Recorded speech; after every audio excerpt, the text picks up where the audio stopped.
Here for analysis of the developments in Florida, we hear from Mike Leon. He's our contributor who is the Director of Policy and Strategy at the Free and Equal Elections Foundation and host of the Can We Please Talk news commentary podcast. Great having you back on, Leon. Governor DeSantis is calling this a win as there is now a legal truce that follows a governor-appointed board of what was the Reedy Creek Improvement District. Did he accomplish something here in standing up to a powerful corporation and bringing accountability to it?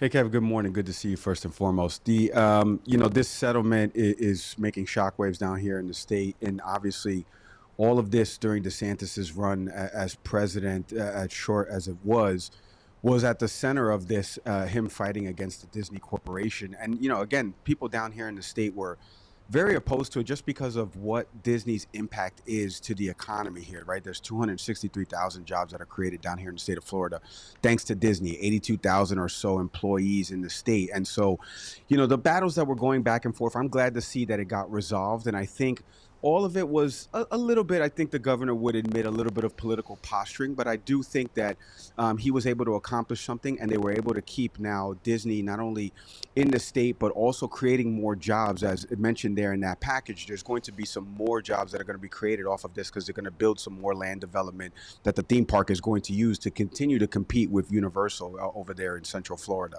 Yeah, and this has been a flashpoint in national politics with Governor DeSantis campaigning on how he was standing up to Disney. And in that settlement, the Disney actually agreed to just stop that 11th hour development that it was going to do in that Reedy Creek district, just basically saying that it was null and void here. Let's talk about squatters. Florida calls what's going on a squatter scam, as we mentioned, and it's alleging that criminals are looking to game the system and that other states are siding with them, but Florida won't stand for it. Does this new law protect property rights?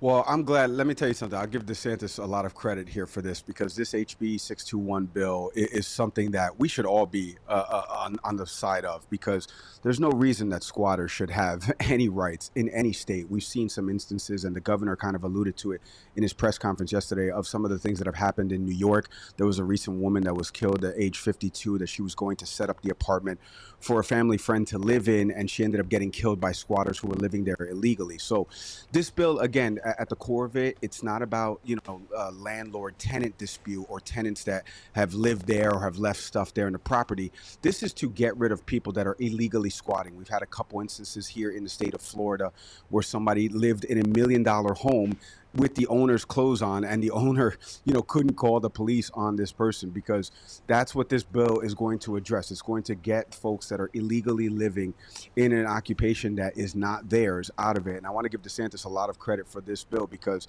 there are a lot of states that are having issues with this, and there's no reason why squatters should have rights to property that isn't theirs. Yeah, and we've seen this play out in Flushing, Queens, in New York City. This is something that a homeowner came and got arrested after an altercation with the tenants, the quote-unquote tenants who were there, and she was concerned they were stealing her home because they were going to be there for about 30 days, but you can't steal it or allegedly do so until you've been there for at least a few years, according to state law. Does this Florida squatters law carry any unforeseen risks? Well, I don't see any right now, as the bill has been introduced and signed into law, like I said. And back to that New York story, just real quick for a second, Kevin. The issue with that story was, thankfully, cameras were rolling on that, and they were able to film this woman calling the police, getting locksmiths to change it, and then when the cops came, they ended up arresting the homeowner. And so this law is putting into effect, just based off that example that you gave right there in the local ABC7 affiliate that was covering it.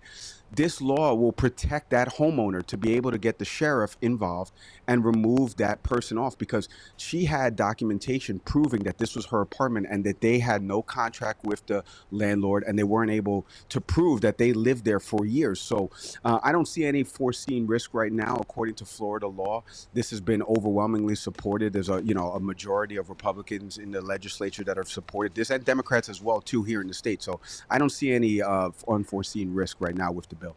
Our contributor Mike Leon at the Free and Equal Elections Foundation, thank you. Thanks, Kevin.